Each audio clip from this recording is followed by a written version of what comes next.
For more than half her life, when Edna Lewis traveled by rail, she sat in segregated train cars. Growing up in Freetown, Virginia, racial violence wasn't theoretical, it was real, and it's what happened the next county over. Miss Lewis was nearly 50 years old when the Civil Rights Act made segregation illegal. Until then, she would not have been able to enter this Greyhound bus station through its front doors. Today, this bus station has taken on new life. Chef Mashama Bailey and her business partner renovated this space and called it the Grey. Mashama told me what compelled her to uproot from New York City and move to Savannah, Georgia.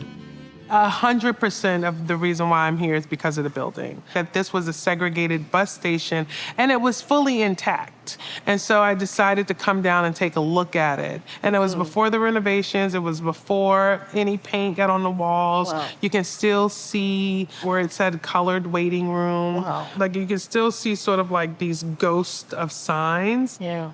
And what I felt when I walked in this building, there was this sense of warmth. I'm not alone. I'm doing this with my ancestors, for my ancestors. It's one of those things that I just immediately knew that I could do it.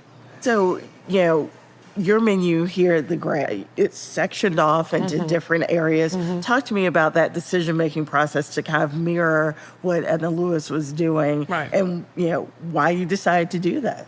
So when I went to Savannah and started really writing the menus, I was writing it in a very Italian way of writing. It was a good menu, but it didn't really tell a story.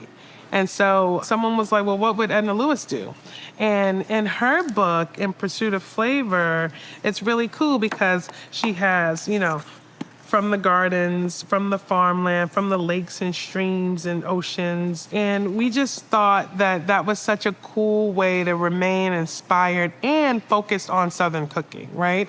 So our menu is broken up into 4 different sections.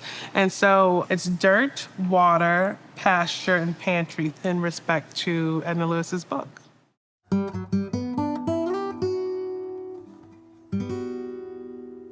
So what stands out to you with Miss Lewis's life? She's had this incredible life, seamstress, and, cooking for Truman Capote, Right. all this.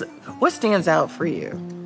I love how later in her life she wore a lot of African garb, I love that she sort of celebrated that part of herself that really connects her to her ancestors. I love that she was a communist. I just kind of like that she was different and she stood out and she had a different way of thinking. I like the fact that she sort of pushed the envelope and got people's attention in that way where they were like, let's keep an eye on her. I think that there's parallels between your life and Miss Lewis's life because of, the time in New York, back in the South, kind of creating food that's not narrowly defined because of the influences that happen. Do you think about that? That's no, I don't.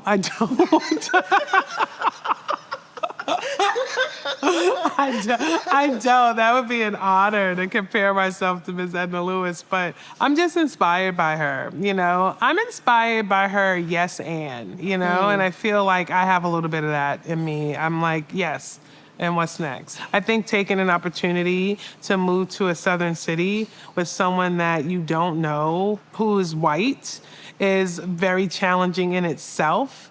And to come up on a 10-year business together, inspired by a Black woman who's inspired by another Black woman, I think is a pretty powerful thing.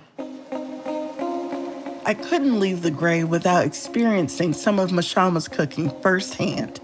We went to the kitchen to cook a dish that connected to Miss Lewis and to the very roots of African-American foodways. So this is actually the first recipe in the Taste of Country Cooking, and it's gonna be mutton, is the recipe that Miss Lewis has. We're gonna do a braised lamb shoulder. Okay.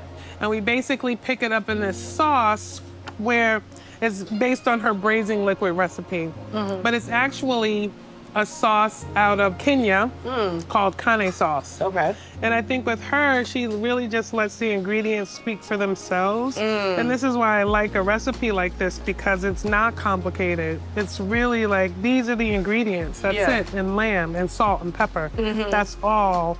And I just adore how bold she is with trusting the fact that the food is gonna taste good because it comes from a good place.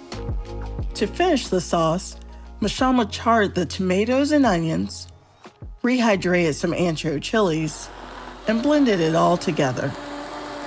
So Deb, with the lamb, we take the lamb and we smoke it, and then about halfway through, we wrap it in foil. Okay. That's beautiful. And we know it's ready when the bone pulls out. Oh, wow. After 16 hours of slow roasting, the lamb was ready to meet the sauce, and Mashama heated it all together. She added some lamb drippings in true Edna Lewis fashion, making sure nothing was wasted.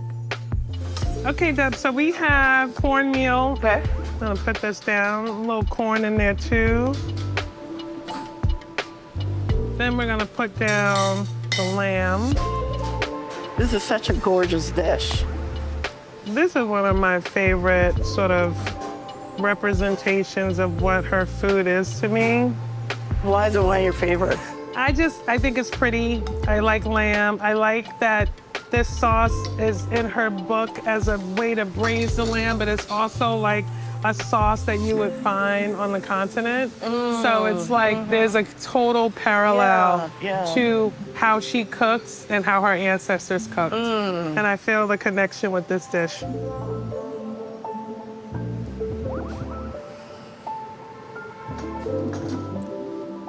Girl. Good. Oh my God. And there's heat, but not too much heat. No, not a lot of heat, but enough to wake it up a little bit. I mean, I cannot imagine a better way of paying honor to Edna Lewis through this dish. Absolutely beautiful. Thanks. Thanks, Deb. Thank you. In a building that carries so much weight in history, Mashama and her team are redefining what walking into this space means. They're celebrating the food of our ancestors, and they're preparing the next generation. As the head of the Edna Lewis Foundation, Mashama helps to grant scholarships to up-and-coming chefs, farmers, and storytellers who all embody Miss Lewis's principles. In food and in action, her legacy remains.